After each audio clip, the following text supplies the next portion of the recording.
some Oh My God Tarot. And this is your someone secretly wishes you knew this. Tarot card reading. A solemn dignified cleansing before we start. Just for you. Because that's how we do. For our friends Leo. And yeah, let's get right into it. We have the astrology reading cards, of course, for the profile of this person we're talking about. And then we're going to do a tarot spread. And if you'd like your own personal reading, please check out the description. There's a link to my website. And here we go. And here we go. Here we go right now. Sagittarius, giving us that Sagittarius vibe with this person that secretly wishes you knew this thing that we're going to unfold. Okay, so Sagittarius energy, very attractive for starters. Usually pretty tall. Usually really tall. The energy imbues power, superior confidence, and enthusiasm with faith, good fortune, and authority. So we have fiery energy to this person and rather confident. So they'll do stuff. They will take risks. They will jump off that cliff and see if they survive. They're thrill seekers. Then we have Pisces energy, and the energy is wistful, endlessly loving, compassionate, and forgiving. It confuses and softens resolve. So then we have Pisces, who's very influential. No, not when you're influential, when you're easily influenced. Gullible, even. Pisces. I feel like Pisces, Sagittarius are like adopt a extrovert adopting an introvert. Pisces will take risks if Sagittarius is like, it's okay, do it. They both have that Jupiter energy to them, so they both get lucky, so they can do that. They have that a little bit of luck on their side when it comes to things working out. So, and then Pisces, of course, is very sensitive. Both of these signs are very mutable, very adaptable to new situations. And then we have, oh, look at that. We have Scorpio energy, and the energy is intense, masterful, thoughtful, and magnetically charming, but also secretive and possessive. Interesting, eh? Interesting. So Scorpio makes this a little bit more intense. Scorpio, of course, is all about loyalty and revenge. If you cross them or betray that trust, that loyalty that they expect, that they give, it'll be a lifelong vendetta, I'm afraid, and revenge. But however, the Sagittarius side of them is pretty easygoing, other than that. So yeah, this person's very sensitive and very emotional because fire and water, that's all we got. And so we have a part of them that's reactive and a lot of them that internalizes things and is very sensitive. And takes things to heart very personally. So let's have a look at what they secretly wish you knew, what the vibe is that they're coming at you with the planetary cards.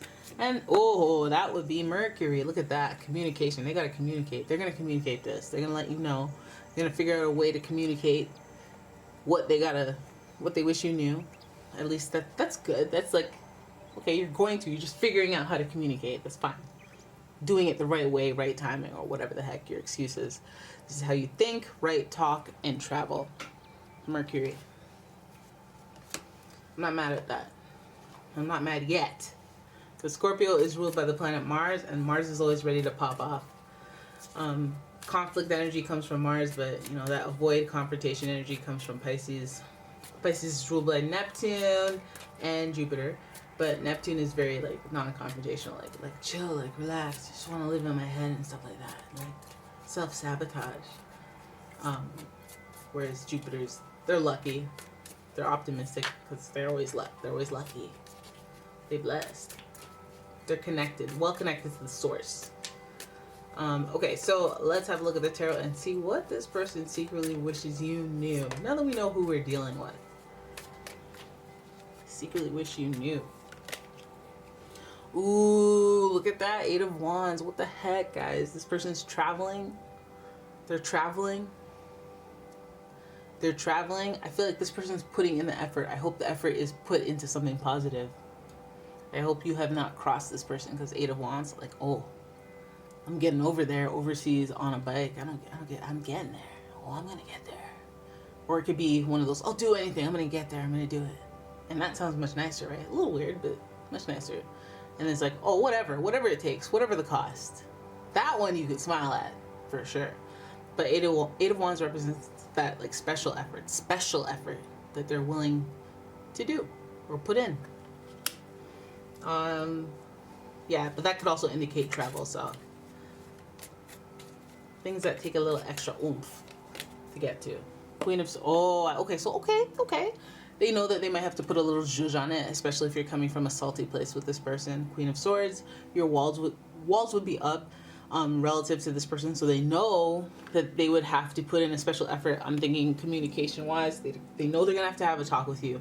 They know they're going to have to sort some things out. They know that you're jaded, you're upset, or you're going to give them a stonewall cold front when they arrive or try to communicate with you. Whenever it is they decide to carry out that special effort. Some of you, that is just reaching out. Communication could mean communicating electronically, or it could mean full-blown traveling, and I'm here. But I know that they will be met with resistance to some degree. The Queen of Swords is very guarded and very independent, and I would imagine that would be your type of energy at the moment or regarding this person, because there's a reason for it. It's not just, I'm just that way. It's like the barrier has been created by the actions and energy of you, right? Or you've been like, again, doing that Scorpio, I'm scared of you thing. So my guard is up. Okay, but this person is willing to be intense enough to throw in a lot of energy, or let you know that they're willing to put in a lot of energy against this cold front, which is nice. You know, sometimes that's what you want, but it could be a little toxic.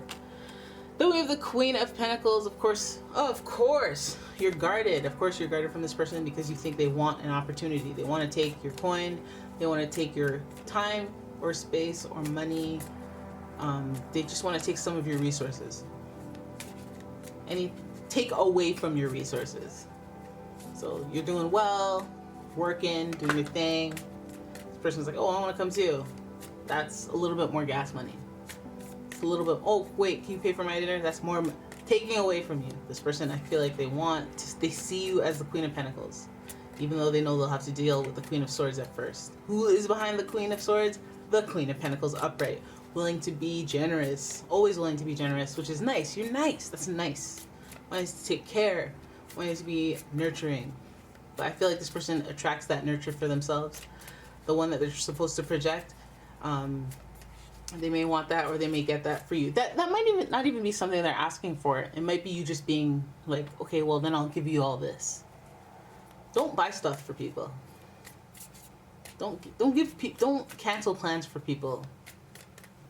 You know. Don't buy them those sneakers, please. Then we have the Ten of Wands. Look at that. Burdens and responsibilities. See, you don't want it. This is why you don't want to extend yourself too much. Because you have a lot of responsibilities already. You have other things that you need to stay on track for. And if this person puts you in a emotionally unstable place, it may not be worth it. May not be worth the turbulence. Especially if they want unwavering loyalty or something like that. And they're very sensitive. And they're always like 1 foot out the door. So that's what it seems like. Ten of Wands giving us the burdens of responsibility. They may have that on their shoulders. Seven of Swords seals the cake for me. This person is coming in with a false mask. There's a little deception there. Person's pretending to be something they're not, or coming in under false pretenses, being like, oh yeah, I have a job here, blah, blah. And they're there and you're like, wait, aren't you going to the job? Like, oh wait, oh man, they just fired me. I already moved my stuff in. It's like, ugh. You know, something not right. Some sweet talking. I feel like that Mercury energy and that Swords energy, both being connected to the air signs, I'd be like, I got my eye on you. You sweet talker, you negotiator, you persuader. You know, taking advantage.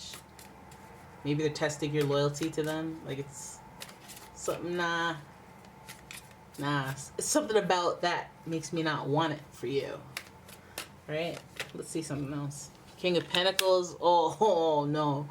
King of Pentacles. I feel like this person is wanting to be the King of Pentacles in your life. But I don't know. Something about this makes me feel like it's either they're doing this because they don't have any money themselves, which is false mask. I mean, it could be a false mask. Like, we don't see the poverty here, but we do see them having the level of King of Pentacles. Maybe they're like either cheap and they have money and they actually are doing well, or they're testing your loyalty through like what you'll pay for, so that they know that you're not maybe trying to take advantage of their King of Pentacles status and expecting them to pay for everything type thing. But I feel like if your guard is up and they're willing to make a lot of efforts, I feel like it's like, are they trying to impress you or not? Because there are a lot of responsibilities here in the mix, and those responsibilities can belong to you. They can belong to this person as well, so that might tie up some of the obligations. There's no water here, so it's like, where are the feelings? Where are the feelings? Are we just flexing dollars on each other, and people are turned, look at them, they're turned away from each other, and in between that is burden and responsibility. So it's like almost like, do you have like a mother-father situation going on? Do your parents have a situation going on where they have all these responsibilities and burdens, and they do not have time, resources to deal with other foolishness? I mean, I feel like that's a 3-card spread right here. Analyzation. That's not even a word. But yeah, no.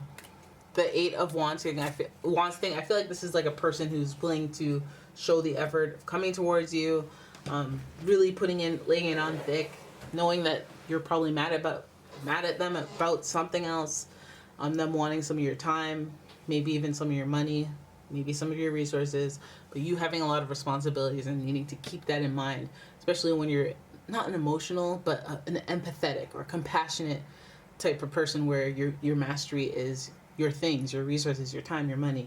So maybe it might be easy for you, and then you'd be like, oh yeah, well, I can help you out because it's easy for you and it's hard for them. But at the same time, you have other responsibilities, and maybe that money, time, or resources can go into something else to make your life a little bit easier, instead of, you helping out somebody else. This King of Pentacles energy, I feel like this, again, maybe a test of their role, the role that they want to play in your life. Like, I want you to be the queen to my king, support me until I'm the king status or whatever, which is a burden and responsibility, but it's a test of loyalty. This person may be trying to look for that in you, and they may think that you have what it takes already, since they have this history with you. But I think that they're misrepresenting what it is they're coming at you with. They're either coming at you with trying to show you that they're rich and they're not, or that they have money or resources and they don't really need you like that. They're the king of their own domain and they aren't. Or maybe they're trying to play down their success, play down their success, play down more. But either way, in between it all, both of y'all got some responsibilities that you need to take care of.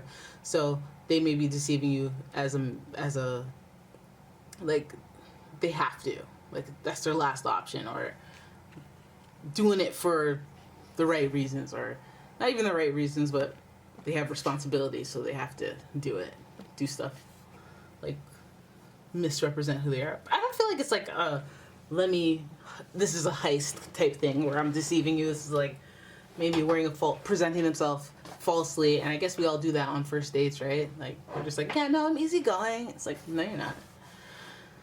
This person might just be like, yeah, no, everything's cool. Yeah, oh yeah. They may have ulterior motives when they show up and arrive with all this passion. So just be aware of that. Rest on your coins. Make sure you don't change your routine or your day or anything like that.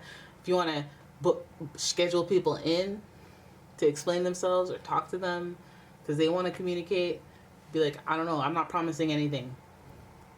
Or you have 20 minutes. Go. I'm not promising a rebuttal.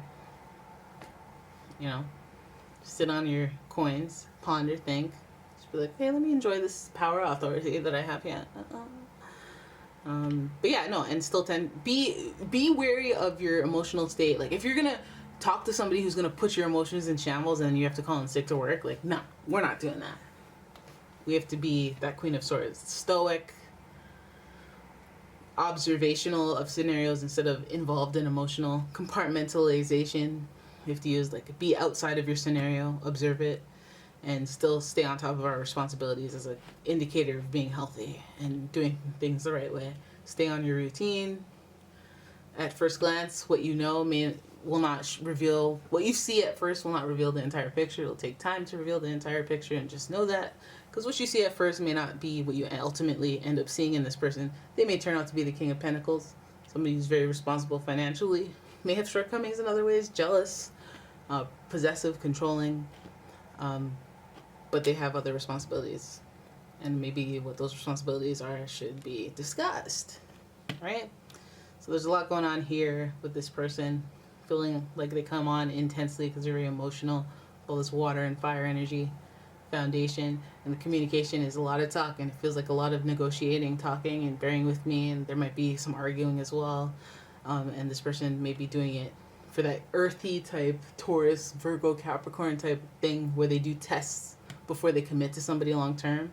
They like to go through the motions with someone, to observe them in certain situations or all sorts of situations, and they will be alone for a while, like the Queen of Swords, just so they can get a good look at the full scope of what they're going to be marrying into, committing to, you know. So it might be the case with that situation here with the King of Pentacles, but ultimately it's like, okay, whoever we think they are, you're not going to think that's what they are in a while after this. All right, so there it is. That is your reading. I hope you guys enjoyed it. If you did, please give the video a thumbs up and subscribe to my channel. Leave a comment, share the video, and if you'd like your own personal reading, please check out the description. There's a link to my website. And yeah, thank you for watching. I will see you in the next one. Bye-bye.